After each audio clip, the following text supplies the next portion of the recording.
Bueno, ahora sí, voy a hacer la introducción a la presentación. Buenas tardes, noches a todos. Bienvenidos a todos los que están conectándose y a todos los que van a hacerlo durante las siguientes 2 horas.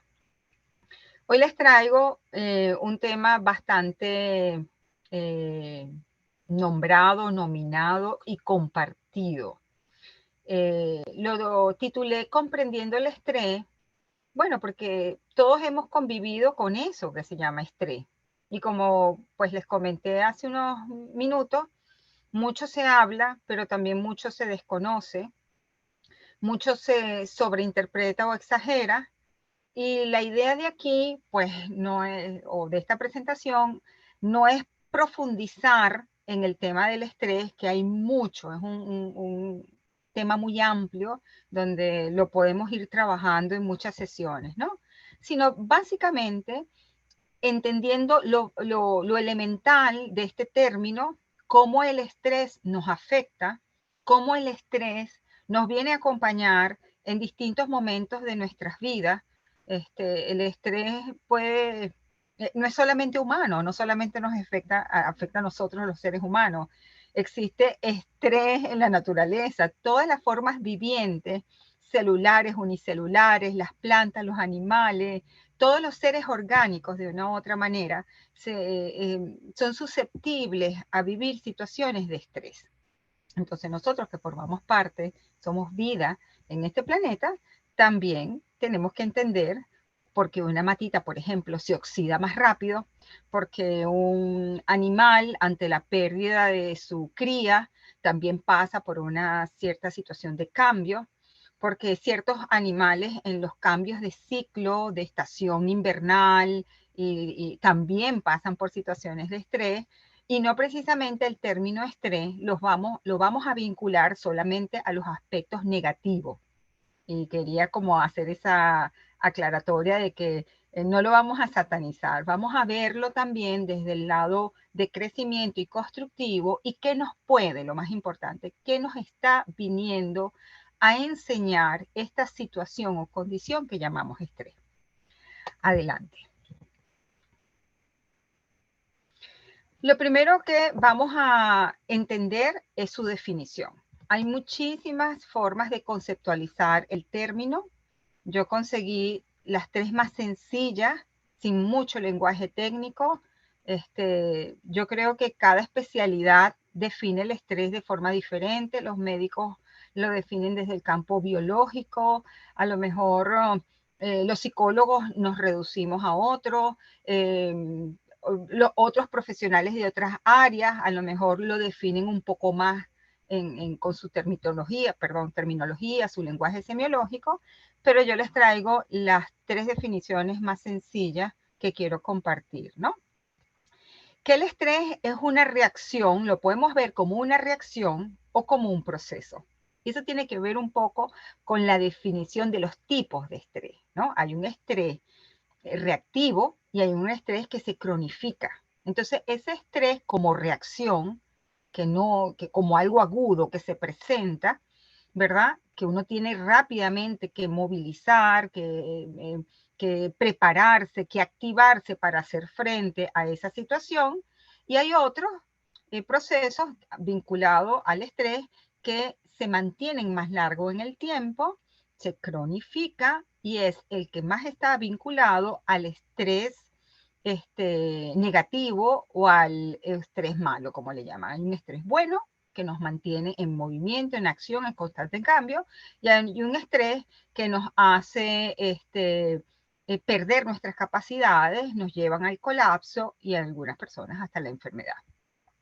Entonces, como reacción o proceso en que una persona inicia cuando hay un ambiente, hay en su ambiente, perdón, determinadas demandas a las que se le debe dar una respuesta. Y eso es importante, porque tenemos que verlo como un proceso interactivo. Yo como individuo estoy enfrentando una situación que me está exigiendo, me está poniendo a mí en una condición de cambio, en una condición de activación, en una condición de tomar decisiones o de moverme ante eso. Eso es muy importante entenderlo. Y si nos damos cuenta, la mayor parte de nuestras vidas estamos en ese proceso. O sea, que el estrés nos ha acompañado desde que nacemos hasta el último suspiro que nos toque cuando nos toca. Forma parte de la vida. Es la forma en que el cerebro y el cuerpo responden a un desafío o exigencia. Esa también es una definición muy sencilla, pero en su definición bioquímica, fisiológica, es compleja.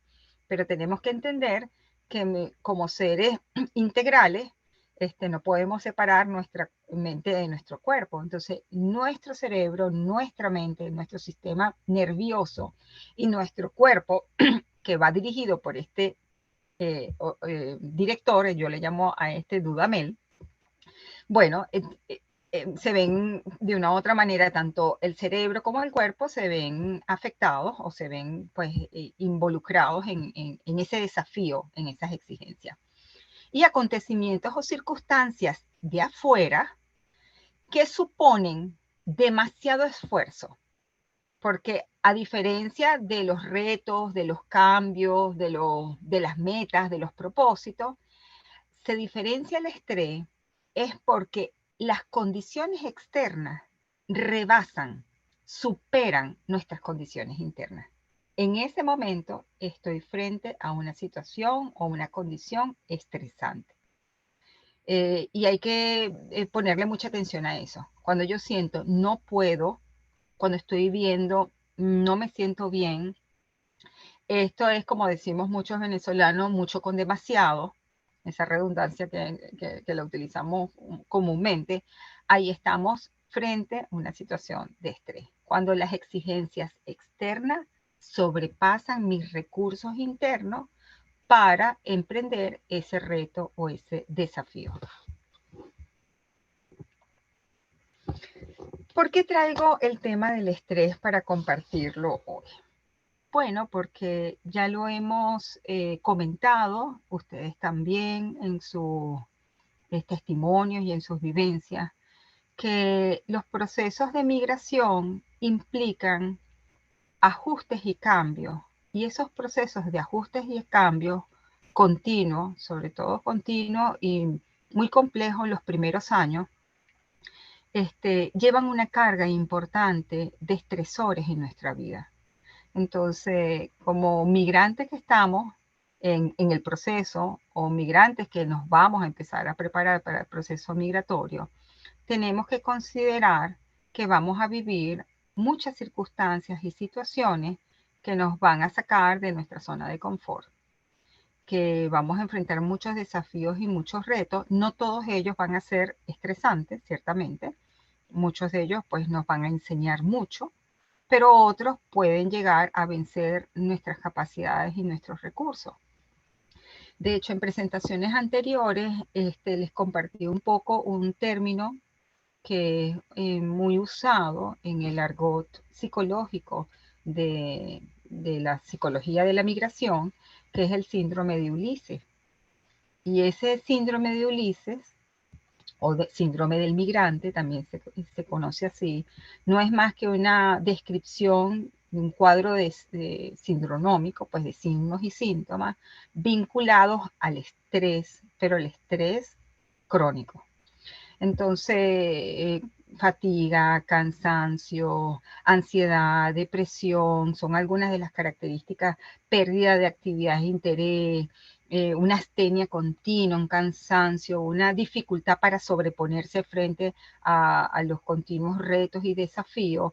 Entonces, el síndrome de Ulises está muy vinculado a estas condiciones extremas del estrés en algunos migrantes. Por tanto, lo vinculo también porque muchas situaciones socioculturales o contextuales donde nos encontremos en el país de acogida, nos van a llevar a situaciones límite. Por ejemplo, la cultura de la productividad. Muchos de nosotros pues lo hemos escuchado y algunos lo viven, ¿no? No hago más que trabajar, trabajar, trabajar, tengo que producir, producir, producir. Muchos utilizan la metáfora del sueño americano, los que vivimos aquí en los Estados Unidos. Pues el sueño americano es dormir poco porque mucho se trabaja, hay que pagar las cuentas, hay que pagar esto. Entonces, esa cultura de la sobreproductividad, ¿no? Las exigencias y el perfeccionismo, que ya eso tiene que ver con nuestras características de personalidad, porque ciertamente no todos llevamos o manejamos el estrés igual. Y eso es una acotación que también lo traigo, aunque no quiero psicologizar mucho el término del estrés, pero sí va a haber unas diferencias en la forma de hacer frente a las demandas de exigencia externa, y eso se llaman estilos de afrontamiento al estrés. Y eso es un factor muy importante y decisivo a la hora de enfrentarnos a él, ¿no? Y los desafíos continuos para irnos adaptando, sumado esto el duelo migratorio, que es un proceso que lo vamos recorriendo todos los migrantes, pueden hacernos forzar a nuestro organismo, a nosotros, a este cerebro y a este cuerpo, a niveles extremos o altos de estrés. Entonces, esto es muy importante considerarlo porque si bien el proceso de migrar e inclusive el término del duelo migratorio no está como tipificado como una entidad clínica, no está clasificado dentro de los manuales de trastornos mentales y del comportamiento como un problema clínico.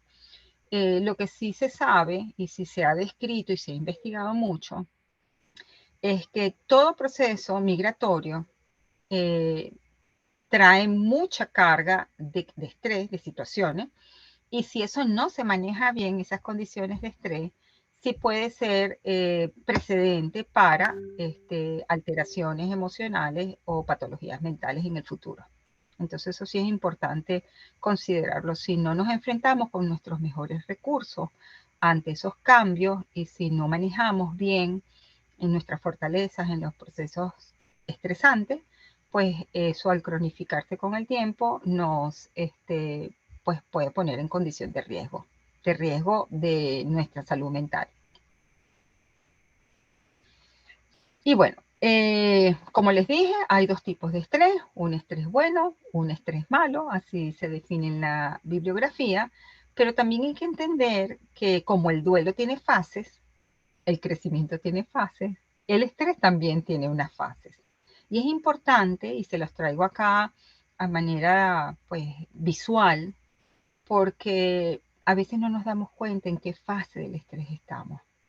Y es importante, lo vamos a ver ya al final de la presentación.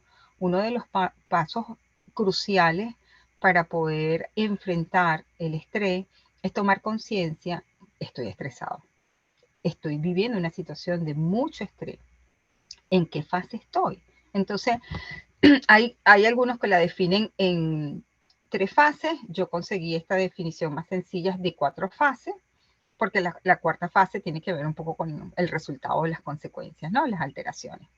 Entonces hay una primera fase, que es esa fase de alarma, ¿verdad? Que ya no lo estamos viendo como algo normal, lo vemos como algo que está como muy por debajo de lo normal, ahí en la curva de Gauss más o menos lo representa, que esa fase de alarma es cuando yo me enfrento, es el primer momento en que me enfrento a mi estresor, una situación nueva, algo desconocido, algo que no conozco, que no sé si tengo la habilidad para hacerle frente. Suele frecuentemente haber tensión muscular, el cuerpo es realmente el que primero recibe ese impacto de esa carga. Suele haber también agudización de los sentidos. Hay muchas personas que reportan que inclusive pueden oler más, pueden sentir más, se vuelven como más hipersensibles a los estímulos. Hay un cambio fisiológico con relación a la percepción en esa fase, así como de alarma. Hay aumento de la frecuencia cardíaca y una cantidad de segregación de hormonas. De hecho, pues sabemos que hay hormonas que están vinculadas a ese estrés fisiológico que de una u otra manera preparan al organismo a la huida. Es un mecanismo hasta fisiológico natural, ¿no? Ante una situación de mucho impacto, el organismo, en su sabiduría, se prepara en esa fase de alerta para escapar o huir. Pasa a la segunda fase, que es la fase de resistencia. Es cuando la intensidad y la duración del estresor se mantiene. Entonces, ahí vemos que en esa resistencia, esa curvita va subiendo un poco más. ¿Por qué va subiendo? Porque el organismo está haciendo un esfuerzo para adaptarse ante esa situación de cambio. Y es una resistencia porque ciertamente estamos enfrentándonos a algo desconocido y generalmente cuando uno no domina o no conoce algo, uno lo que hace es resistirse, ¿no? La mente también opera así. Y en este proceso de resistencia, ¿verdad? Hay también muchos cambios fisiológicos dentro de los que más se han estudiado, como la elevación de los niveles de la glucosa en sangre. También se han hecho muchos estudios con relación a los niveles de la hormona del estrés, ¿verdad? El cortisol. Y bueno, y otras hormonas también que están vinculadas y otros neurotransmisores también. Para llegar a la otra fase, que es la fase del declive, que empieza ya. Ya no me adapto, sino ya la situación venció mis recursos, que es la fase de agotamiento. La fase de agotamiento viene dada siempre cuando el estresor se cronifica. No quiero decir que ante una situación de un estrés agudo vamos a vivir agotamiento. No siempre se vive el agotamiento. El agotamiento se vive cuando la intensidad y la duración y la frecuencia del estímulo estresor se mantiene en el tiempo. Entonces, lo definen en la bibliografía como estrés crónico, estrés severo, donde vemos mermadas nuestras capacidades físicas y psíquicas y ahí pues es lo que se define como el colapso, ¿no? Hay un colapso, una pérdida de una capacidad ajustada de respuesta hasta la situación que me está exigiendo un cambio. ¿Y qué vemos como consecuencia de esta fase de agotamiento? Otros lo definen como extenuación. Más adelante les voy a hablar sobre el burnout, es un término muy anglo, pero está definido desde hace muchas décadas en la bibliografía como una condición secundaria al estrés crónico. ¿Qué es lo que vemos? Dificultades para conciliar el sueño, para dormir correctamente o completamente, alteraciones en el ciclo sueño-vigilia, esta sensación de que pues por más que duermo no logro recuperar mi energía, ese cansancio o esa astenia continua, y la aparición, que es otro de los síntomas importantes, de los signos somáticos, ¿no? Dolores físicos, dolores musculares, dolencias gástricas, y bueno, muchos malestares que cada organismo, cada ser humano, cada persona, lo va a representar o lo va a manifestar de forma diferencial. No todos vamos a expresar los mismos síntomas. Entonces, cada síntoma va a hablar también de la manera en que la persona pues no puede hacerle frente a esas situaciones de gran impacto.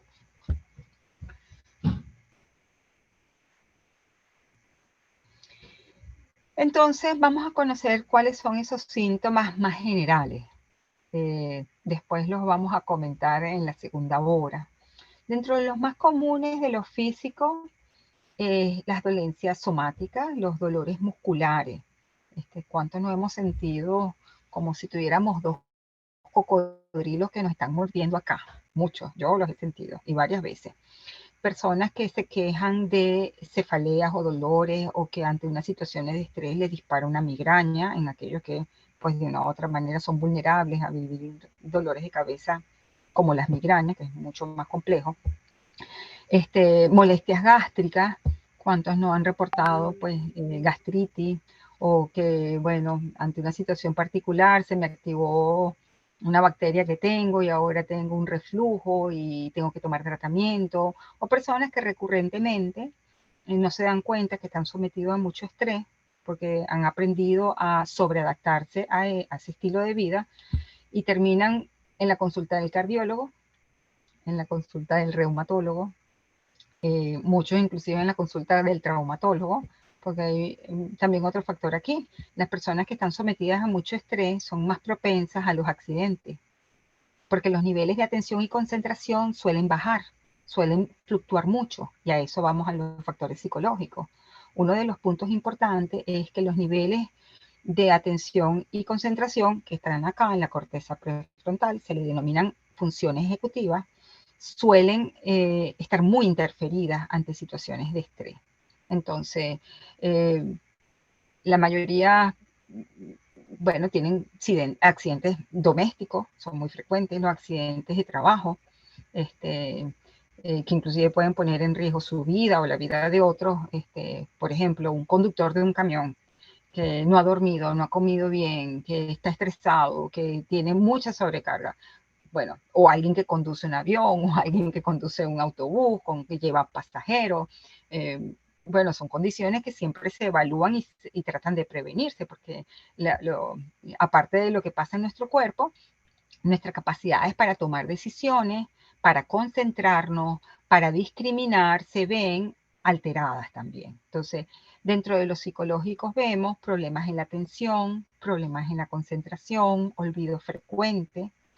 En algunos casos extremos hay personas que han llegado a reportar sensación como de extrañeza, de no estar allí, hay personas que se han desorientado, y no porque tengan algún síntoma neurológico o una gravedad neurológica, sino que la misma condición de estrés crónico, pues inclusive, ¿qué día es hoy?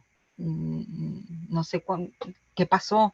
Inclusive una de las cosas que nos enseñan a nosotros los psicólogos clínicos cuando estamos en formación y asistíamos a nuestros pacientes en diferentes áreas médicas, por ejemplo, los que salían de cirugía o los que estaban hospitalizados por mucho tiempo, nosotros les recordábamos qué día era, dónde estaban, quién éramos, pues los que lo veníamos a visitar, ¿no? Eso es lo que se denomina orientación autopsíquica. Era muy importante hacerlo diariamente, porque las personas que están sometidas a mucho estrés fisiológico, psicológico, pueden desorientarse, pueden perderse, pueden no saber qué día, qué hora es. Otro de los factores también psicológicos que es muy común, es la irritabilidad. Eso es un síntoma que acompaña mucho a todos los que hemos vivido estrés, ¿no? Entonces, esa sobrereactividad, esa forma tan particular de no entender lo que nos están diciendo o actuar a la defensiva o generalizar las experiencias de malestar. Y es muy común también síntomas de ansiedad y depresión, no como entidades clínicas, sino ese nivel de angustia por las preocupaciones o tristeza al darnos cuenta que no podemos cambiar esa situación de malestar o esa situación que nos está sobreexigiendo recursos que no tenemos en el momento. Y dentro de los conductuales, que hay muchos, pues les traigo pues todo lo que tiene que ver con la esfera de los hábitos psicobiológicos. Se ven alterados cuando estamos en una condición de estrés. Dificultad para conciliar el sueño. Algunas personas tienen lo que se denomina despertar precoz, se paran en la madrugada, después no pueden volver a conciliar el sueño.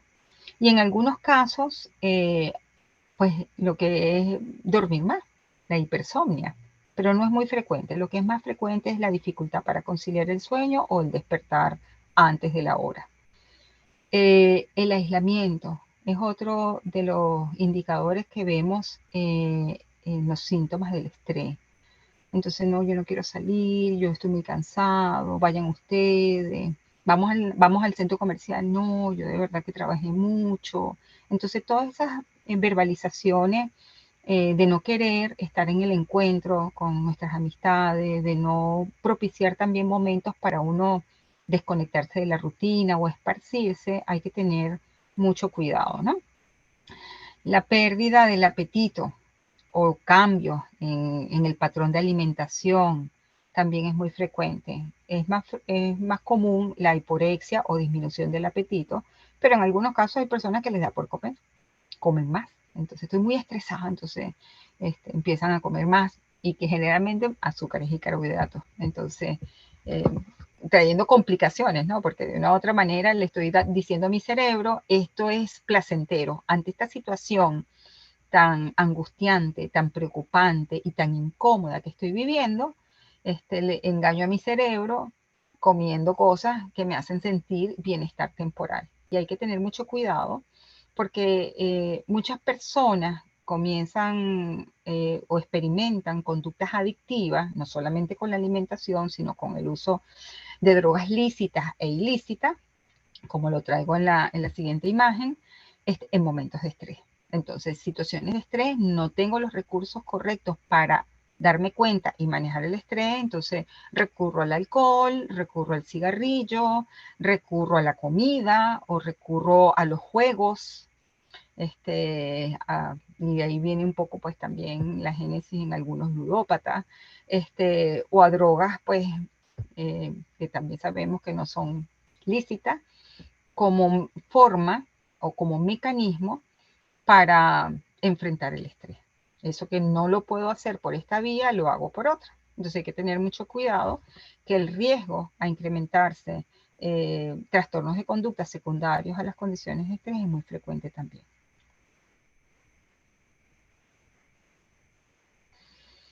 Bueno, causas tenemos muchísimas. Podemos hacer una lista. Podemos compartirlas después de la presentación también, quienes han podido identificar los mayores detonantes de estrés en su vida, porque ese es el primer paso para hacer algo al respecto, identificar. Porque nuevamente, como les dije, no todas las personas van a vivir las situaciones de cambio extremo de la misma forma. Eh, no sé si recuerdan a alguien que les hayan dicho o a alguien que ustedes hayan visto, no, pero él es demasiado tranquilo, mira lo que está pasando y él se le cae la casa encima y él es tranquilo. En cambio, tú ves otras personas que tienen la casa al día, pero piensan que se le van a caer. O ante pensar que pueda venir algo, ya están estresándose o estresando todo lo que están a su alrededor. Entonces, sabemos que hay estilos diferenciales o estilos de afrontamiento del estrés que también va a marcar una diferencia. Entonces, dentro de las causas más comunes están el estrés cotidiano o estas actividades o este estrés de rutina, como por ejemplo las demandas laborales, las demandas académicas. Y pongo escuela porque nuestros niños también se estresan. Yo les comparto una anécdota que lo tengo como muy vívido hace muchos años, cuando yo me formaba en el hospital militar, y dentro de muchas de mis actividades como residente en formación, era dar charlas también a otras especialidades médicas. Y yo recuerdo que, pues en mi segundo año, no, mi tercer año, cuando estaba en psiquiatría de enlace, pues me tocó hablarle a un grupo de residentes y adjuntos de pediatría oncológica sobre el estrés infantil. Y pues darle un poco pues de información sobre que los niños se estresan. Y para ellos, recuerdo eso muy vívido, quizás hace más de 15, 18 años, y ellos no comprendían en ese momento por qué un niño se estresaba. No entendían. Y yo di mi presentación, di mi seminario, lo conversamos, pero para ellos al final no le era real que un niño se estresara. Como para mí en ese momento era muy difícil comprender que un niño pequeño pudiera morir por un cáncer. Entonces, estábamos como a unos niveles diferentes. Y el seminario la experiencia fue muy interesante porque pudimos tener como ese encuentro de dos puntos de vista, ¿no? Lo psicológico está como lo orgánico también, y ambos están afectados.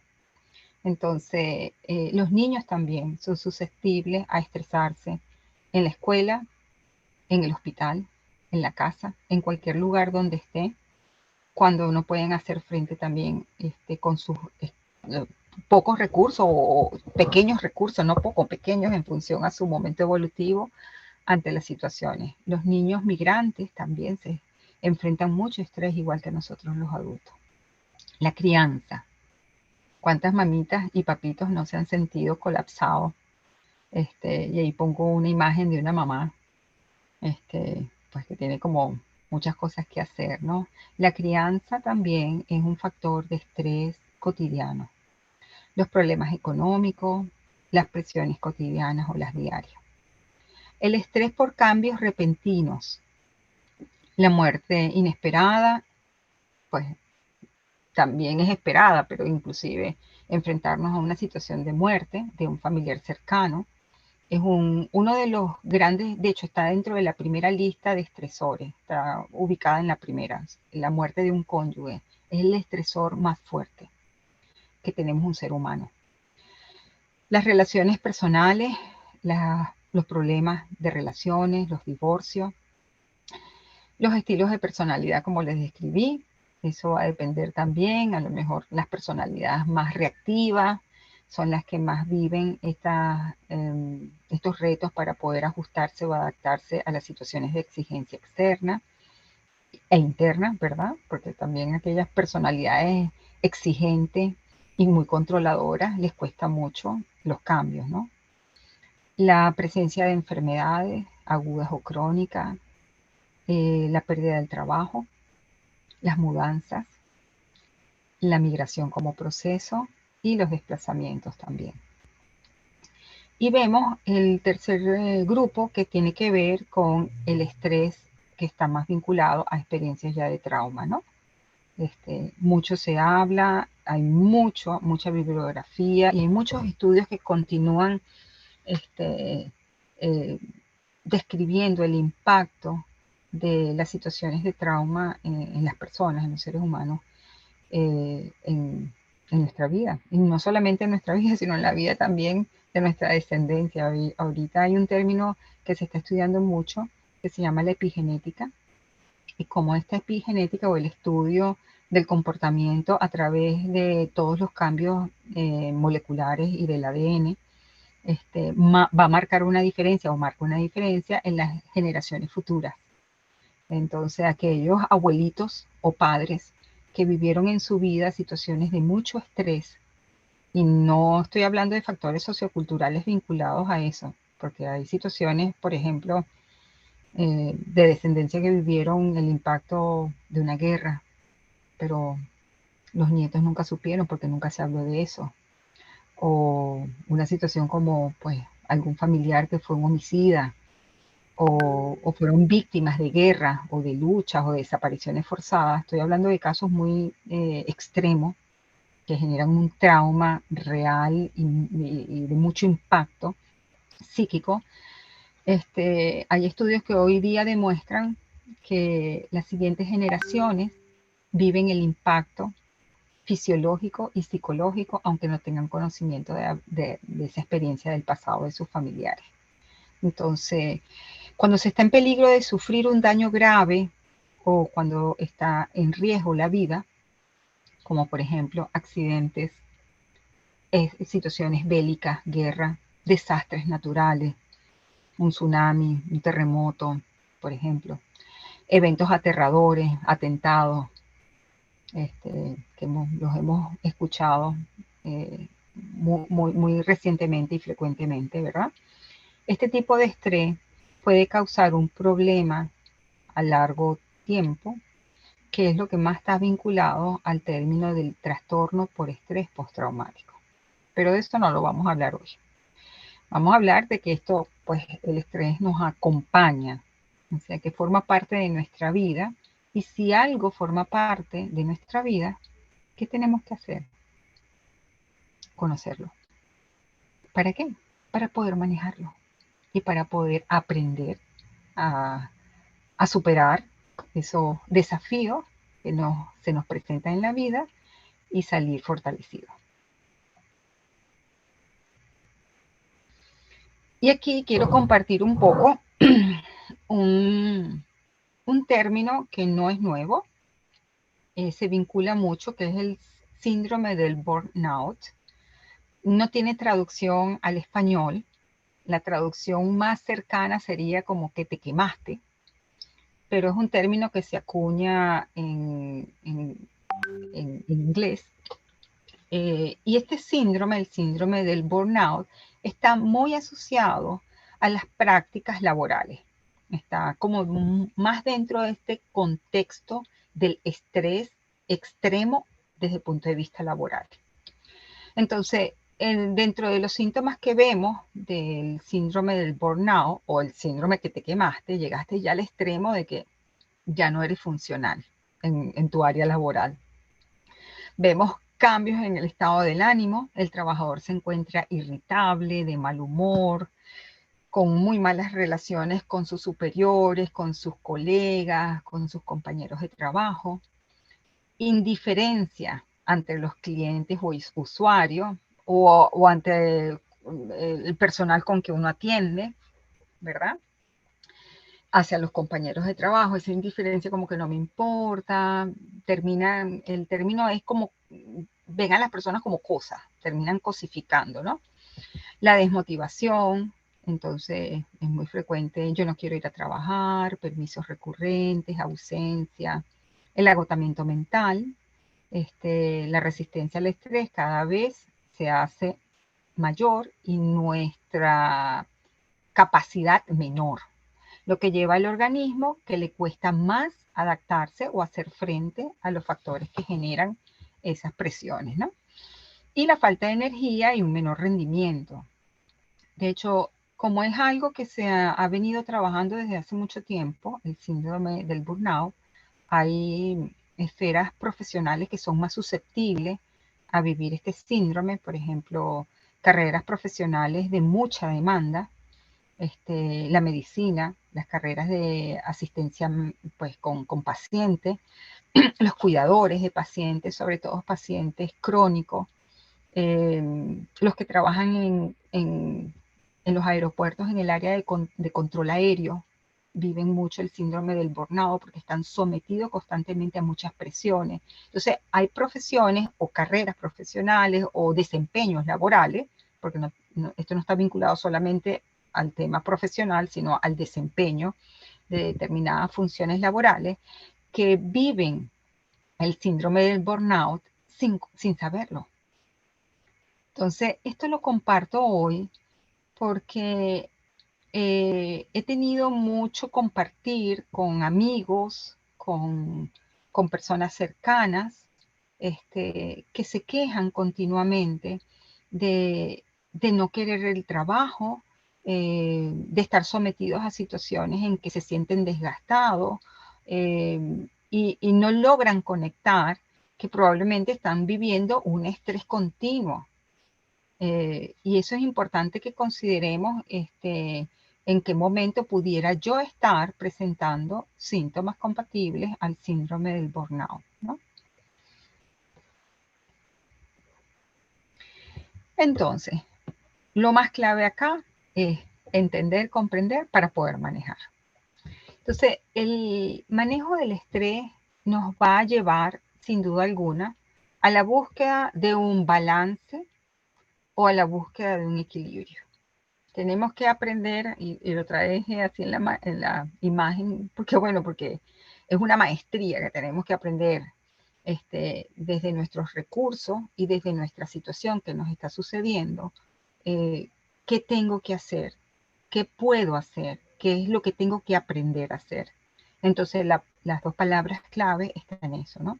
Entre el balance y el equilibrio.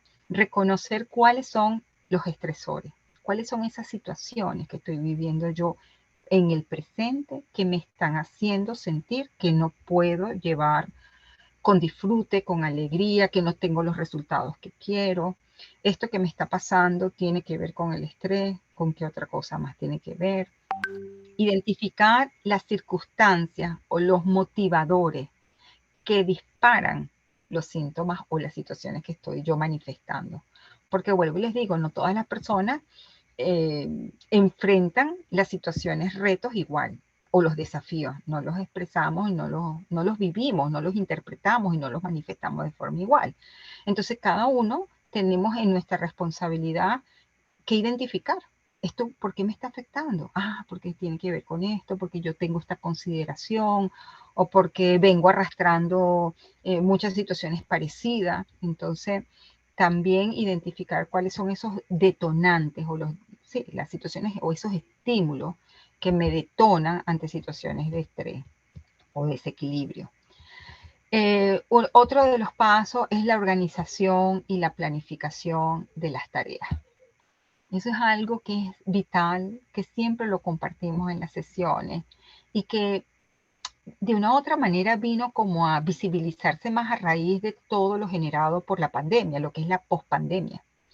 Entonces, esa frase que los psicólogos recomendábamos mucho en los momentos de cuarentena, esas cuarentenas que ya no eran de 40 días, sino de meses y en algunos lugares llegó a ser cuarentenas hasta de un año, un día a la vez. No hay que planificar a lo mejor mucho, pero ese día que estás viviendo, haz lo mejor que puedas, organiza tu mañana, organiza tu tarde, ayuda a los niños a que tengan una rutina. Eso tiene que ver con organización y planificación de tareas, porque como muchas cosas se descontrolan ante la situación de estrés y dentro de ellos estos procesos mentales, la atención, la concentración, la toma de decisiones, la secuencialización, la motivación que está aquí, no en el corazón, está acá, el centro de motivación está en el cerebro.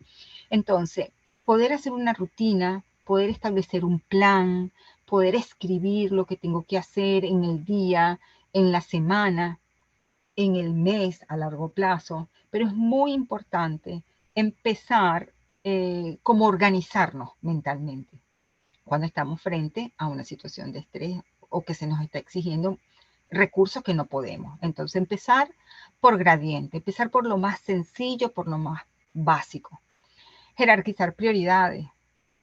No vamos a poder con todo. Entre una situación, por ejemplo, si estamos viviendo un duelo, o si estamos viviendo una mudanza, o si estamos viviendo, pues, los preparativos para el entierro de un familiar, no podemos hacer todo, tenemos que concentrarnos en lo que sí podemos hacer. Y eso es importante, porque también podemos decidir qué queremos hacer y qué no podemos hacer en ese momento. Entonces eso implica que en momentos de mucha tensión tenemos que aprender a delegar, a pedir ayuda, no podemos con todo, y seleccionar aquello en que sí consideremos que lo podemos manejar y no sobresaturarnos. Eso es uno de los factores que están muy vinculados a la cronificación, que no vemos que estamos en situación de alta exigencia y seguimos eh, tomando más ciclos de otras cosas, ¿no? Entonces, cuando terminamos colapsados, ¿por qué colapsé? Porque terminé en la emergencia del hospital o porque terminé yo con, no sé, con una crisis hipertensiva o con, no sé, con una migraña que me tiene 3 días en cama y no nos damos cuenta que no pudimos parar. Estamos sobreexigiéndonos y sobrecargándonos, ¿no? Entonces, empezar a poner esa mochilita con cosas que podemos aguantar o que podemos llevar y sacar piedra, porque no tenemos que cargar más peso cuando estamos enfrentando una situación que se nos exige más, ¿no? Y también es muy recomendable la práctica de técnicas de relajación y meditación. Eso se habla mucho y a veces se desestima, pero estas prácticas como el mindfulness, que está muy, muy trabajado, muy en boga, cada día son más los profesionales de distintas áreas, no solamente de la psicología o de la salud mental, quienes lo recomendamos. Hay ahora muchos profesionales de otras áreas y personas que lo están utilizando como estrategia o como técnica para equilibrar, para balancear. Entonces, el manejo del estrés implica reconocimiento, conocimiento y práctica.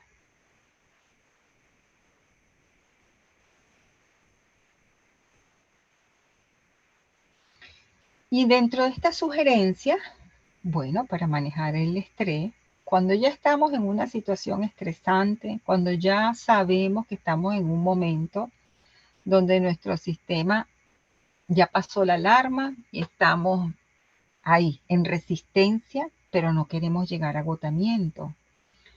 Una de las cosas que debemos es redimensionar, que disculpen que no está bien escrito, bueno, sí está escrito, redimensiona el estresor, redimensionar el impacto que está teniendo la situación estresante en mi vida.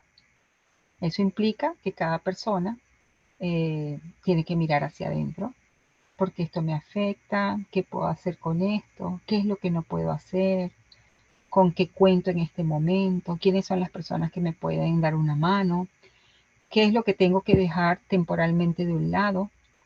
Entonces, esto es muy importante, poder redimensionar la situación, no verlo solo como ese impacto negativo, sino poder entender que vamos a poder desplegar nuestras capacidades para hacer frente a esa situación difícil.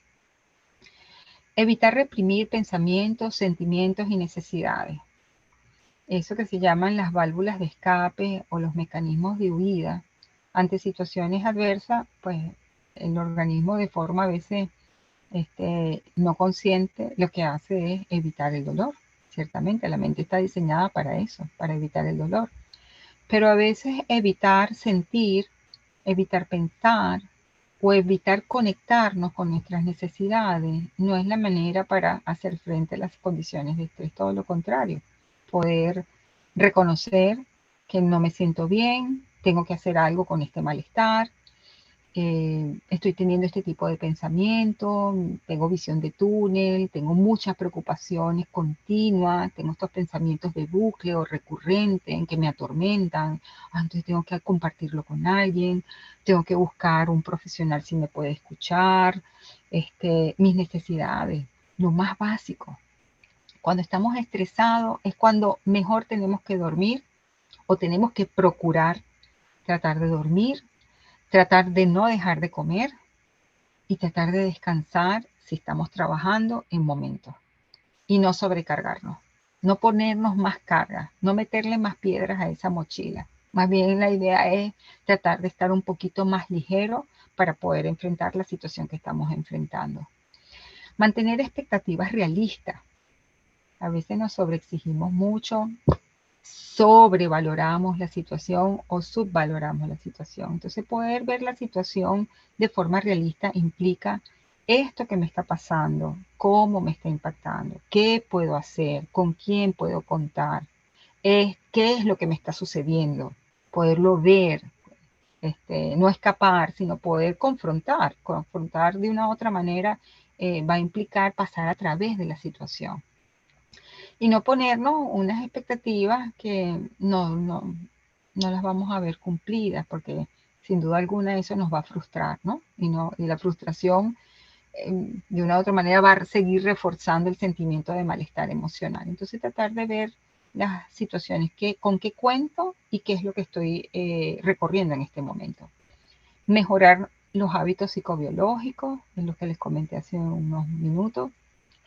Tratar de dormir lo mejor posible, comer bien, no incurrir en conductas que puedan poner en riesgo nuestra vida, ni conductas temerarias, ni conductas adictivas, sino más bien todo lo contrario, tratar de alimentarse bien, dormir y comer. A veces ante situaciones de mucho agotamiento lo que hay que hacer es apagarse, agarrar el interruptor y decir, pum, me voy a acostar a dormir. Ya mañana será un mejor día y con energía y con buena disposición interna fisiológica voy a poder enfrentar lo que tengo que enfrentar, porque hay situaciones que no desaparecen de un día para otro. Cuando nos levantamos en la mañana tenemos que seguir enfrentando eso, ¿no? Y el punto número 5, aprenda a conocerse, lo que son los autos, lo que es la autoestima, la autoaceptación, el autorrespeto, el autocuidado, el autovalor, el autoconcepto. Entonces, aprender a conocer nuestros autos en momentos de situaciones de estrés es cuando más nos tenemos que conducir. No va a venir nadie a protegernos, a cuidarnos, a valorarnos, a aceptarnos. Vamos a tener personas que nos van a acompañar y que nos puedan ayudar, ciertamente. Pero el trabajo de mirada interna, de poder reconocer que estoy vulnerable ante una situación de estrés, hace que nos pueda llevar a esa toma de responsabilidad con nosotros mismos.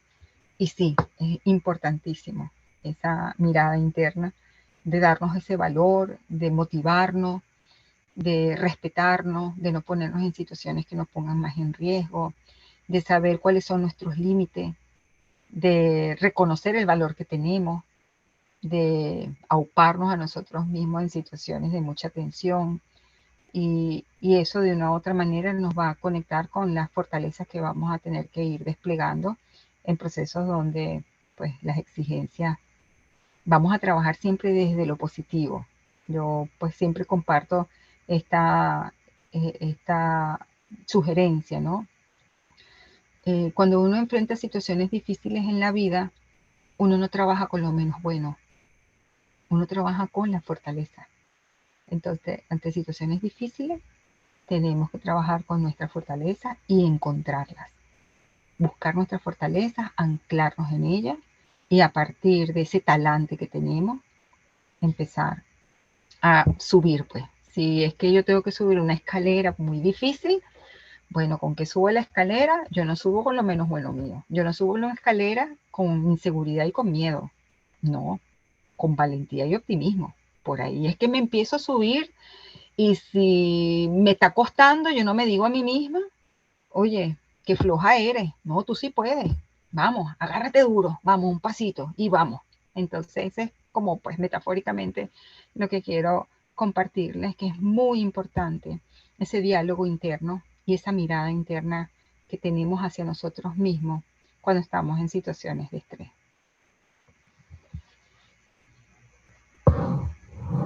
Para pasar, y ahí sí les dejo para que apunte. Voy a ir un poquito más despacio, ya estamos ya por finalizar la presentación. Igual esta presentación va a quedar en el canal de YouTube, la pueden volver a ver las veces que pues, sea necesaria y compartir con aquellas personas también que les pueda ser útil. Estas recomendaciones de esas técnicas para poder manejar el estrés. Reconocer que hay cosas que no puedo cambiar. Eso es importante porque no podemos con todo. Por ejemplo, no puedes cambiar el hecho de que debes conducir en horas altas.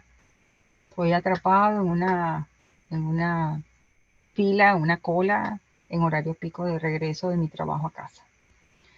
Pero puedes buscar la manera de relajarte en el trayecto, escuchando un podcast, música, cantando, buscando alternativas para relajarte y no ponerte pues como con más molestia frente a algo que no puedes cambiar. Por ejemplo, una tranca, un accidente o un arreglo en la vía, por ejemplo. Evitar situaciones estresantes. Si ya estoy viviendo una situación difícil que ya per se es un estresor, pues como decimos en Venezuela, no le busca la quinta pata al gato. Entonces no se meta en más responsabilidades si no ha podido salir de una situación difícil. Entonces, por ejemplo, si un familiar discute en los días festivos, dése un descanso, salga a caminar, vaya a dar una vuelta y no se enganche con ese familiar ese día festivo. Podemos hacer muchas cosas, podemos elegir las batallas que queremos recorrer, ¿no? Entonces, podemos evitar situaciones que nos van a vulnerar más. Hacer ejercicio, por lo menos 15, 30 minutos todos los días. A quien le guste caminar, montar bicicleta, nadar, bailar, alguna actividad recomendable al aire libre. ¿Por qué al aire libre? Hay personas que les gusta ir al gimnasio también. Hay personas que les gusta estar en lugares más cerrados también. Pero es más recomendable el aire libre porque cuando tenemos preocupaciones, estamos muy estresados, generalmente la tendencia de las personas es a introvertirnos. Cuando nos introvertimos, están esos pensamientos dándonos vuelta, estamos conectados con el malestar, estamos introvertidos. Si yo utilizo la práctica 10, 15 minutos, media hora o el tiempo que le resulte a cada persona, que lo disfrute, de salir afuera y tengo la posibilidad de salir y caminar y me externalizo. Externalizar es poner la atención en todo lo que está afuera.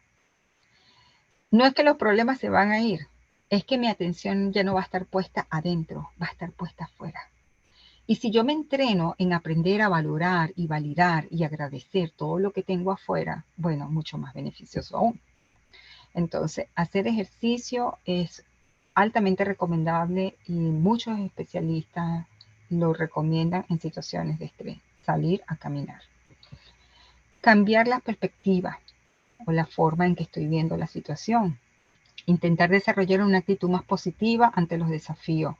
Por ejemplo, en lugar de pensar, porque siempre todo me sale mal o porque siempre esto me pasa a mí, cambiar esa idea por una antagónica u opuesta. Entonces, porque todo me sale mal, bueno, de una u otra manera, esta experiencia me está viniendo a enseñar algo que no la sé, pero lo voy a saber. Ya mi trabajo es aprender a entender por qué esta situación se presentó en mi vida. Entonces, de una u otra manera, es también redimensionar el impacto de lo que estoy interpretando como estrés, ¿no? Haga algo que disfrute. Conectarnos con el bienestar. Tiene que ver un poquito con los autos. Autocuidado. El autocuidado es importantísimo en los procesos de cambio y en las situaciones de estrés más, perdón. Leer un buen libro, escuchar música, ver una película favorita, salir a cenar con un amigo o reunirme con mis amigas, hablar con alguien por teléfono o crear un pasatiempo. Algo que de una u otra manera nos conecte con agrado, con placer. Esa es también parte de nuestra responsabilidad, así sea de a rato. Pero esos ratos que estamos promoviéndonos, experiencias de satisfacción, están generando cambios neuroquímicos y están generándonos reacciones internas y de una u otra manera también externas, porque los que están a nuestro alrededor están viendo que de una u otra manera también ante una situación de muchos cambios podemos descansar. Entonces, no vernos como esas máquinas que todo lo podemos. No, es todo lo contrario. Ante esta situación, yo puedo escoger y decidir qué hacer y qué no hacer. Conectarnos con el bienestar es imprescindible para poder transitar ante situaciones de estrés. Intentar hacer al menos una cosa al día que solamente sea para uno, no para la familia, no para el trabajo, no para uno. Y ahí yo siempre le digo a mis consultantes, ser egoísta, ser un poco egoísta, sin la connotación de que es malo, no le vamos a poner juicio a eso, es bueno. Pensar en ti, tomar decisiones, quitándole el juicio de lo que los demás puedan pensar. Porque a veces nos negamos muchas oportunidades de bienestar por cómo nos mirarían los demás. Entonces hay que aprender a quitar un poquito ese juicio externo y empezar a tomar decisiones con seguridad que si esto está bien para mí, tengo la capacidad y el poder para permitírmelo. Aprenda nuevas maneras para relajarse. Técnicas de relajación ayudan a disminuir el ritmo cardíaco, reducir la presión sanguínea. Existen muchos tipos de respiraciones profundas, meditaciones, yoga, tai chi, mindfulness, que es trabajar la conciencia en el presente y lleva una mezcla también de relajación y meditación también, tomar clase de algo que te ayude a aprender libros, videos, recursos en línea. Ahorita pues hay mucho acceso, hay facilidad de acceso a través de las plataformas virtuales de cómo uno pues aprender sobre estas formas nuevas para relajarse. Hay otros pues que buscan un instructor, hay centros donde uno también recibe orientación para poder aprender a relajarse. Tenemos los recursos, lo que tenemos es que pues buscarlos, ¿no? Conectarnos con nuestros seres queridos. Se recuerdan que cuando hablamos de los factores psicológicos, uno muy frecuente era el aislamiento. Entonces, evitar el aislamiento. Cuando estamos en situaciones de estrés, sobre todo si vivimos ansiedad y depresión vinculadas a las condiciones de alto impacto emocional, pasar tiempo con los amigos, reencontrarnos con la familia.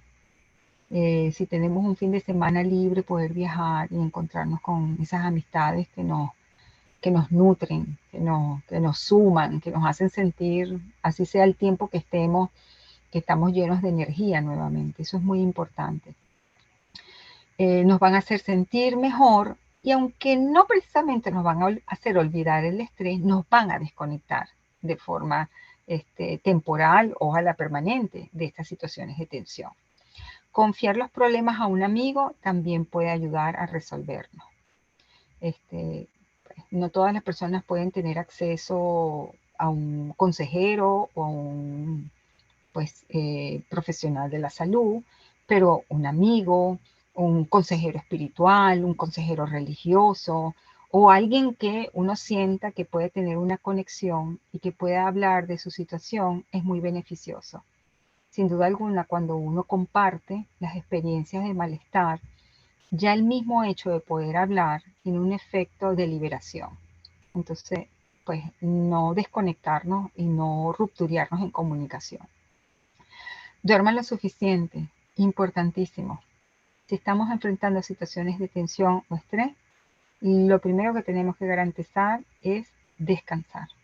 Así tengamos dificultades, bueno, apagar el celular, preparar la habitación para que la atmósfera sea de relajación, tomarnos una camomila, una manzanilla, un té de alguna hierba natural, pues no comer muy pesado en la noche, buscar todas esas medidas que se denominan recomendaciones de higiene del sueño para garantizar poder tener una conciliación continua. ¿Por qué?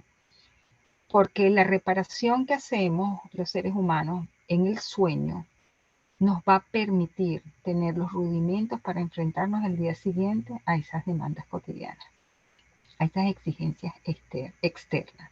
Entonces, sueño fundamental. Si hay más de 3, 4 días en que tenemos insomnio, pues ya tenemos que consultar con un especialista, porque lo que va a venir como consecuencia y lo que está descrito en la bibliografía y en la práctica clínica es cuadros ansiosos depresivos, cuando hay un insomnio pertinaz.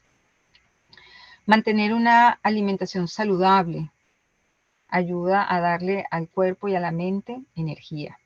Evitar los refrigerios con altos contenidos de azúcar, consumir más verduras, frutas, granos, lácteos, aquellos que no son intolerantes a la lactosa. Y bueno, cada quien también sabe qué es lo que mejor su cuerpo tolera y qué no. Entonces tratar de llevar también un balance, un equilibrio entre aquello que comemos, porque pues también los alimentos que son energías para el organismo tienen una relación directa con el estrés. Entonces, lo que comemos y el estilo de vida también nos pueden llevar a estar más vulnerables, a ser más proclives a situaciones en donde no podamos hacer frente a las demandas externas. Poner límites, aprender a decir no. Si bien esto no es fácil, quizás más adelante preparo una presentación sobre nuestros derechos asertivos. Ser asertivo es importante en la vida. Si el estrés viene a realizar demasiadas tareas en casa o en el trabajo, aprenda a poner límites. Entonces, no, esto no lo voy a hacer, no puedo. Yo solamente puedo escoger esto. Y si en el trabajo nos vemos sobrecargados, pues hablar con nuestro superior, nuestros eh, eh, colegas o con alguien que esté a nuestro cargo, nuestro compañero de trabajo, y plantear, pues esto lo puedo hacer en este momento, esto no lo puedo hacer, y no sobrecargarnos.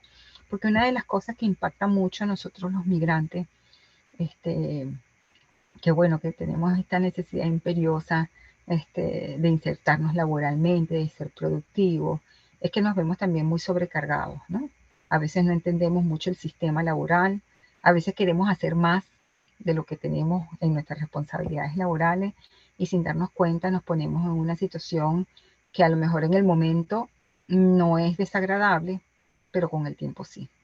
Entonces poner límites, los límites nos ayudan a nosotros a saber qué es lo que podemos y no podemos y le enseñamos a los demás nuestro propio autorrespeto. Pedir ayuda cuando lo necesitamos. También tiene que ver con este derecho asertivo. Entonces, cuando yo veo que ya he hecho muchas cosas, ya he intentado y aún no estoy en las condiciones como básicas, pues bueno, pedir ayuda y buscar ayuda profesional con un especialista en salud mental, con un médico, pues muchos inclusive van a su médico primario y el médico primario explora todos estos factores vinculados al estrés y en algunos centros dan inclusive permisos médicos ante situaciones cuando se demuestra que la persona está en una situación de colapso y, bueno, necesita su descanso para reponerse y continuar, ¿no? Entonces, es importante aprender a reconocer y aprender a manejar y expresar nuestros límites, que es uno de nuestros derechos asertivos también. Y bueno, antes de comenzar la meditación, que esto sí lo vamos a hacer fuera de la grabación, pues quiero darles las gracias a todos por estar presentes hoy.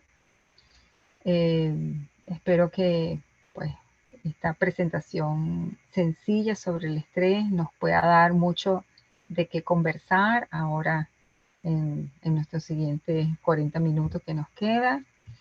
Y pues bueno, cuando se pause la grabación, vamos a hacer este pequeño ejercicio guiado. Solamente son 7 minutos y después vamos a abrir el espacio para compartir sus impresiones. Sí, Gracias. ya he parado la grabación, doctor. Voy entonces a darle reproducir a la meditación.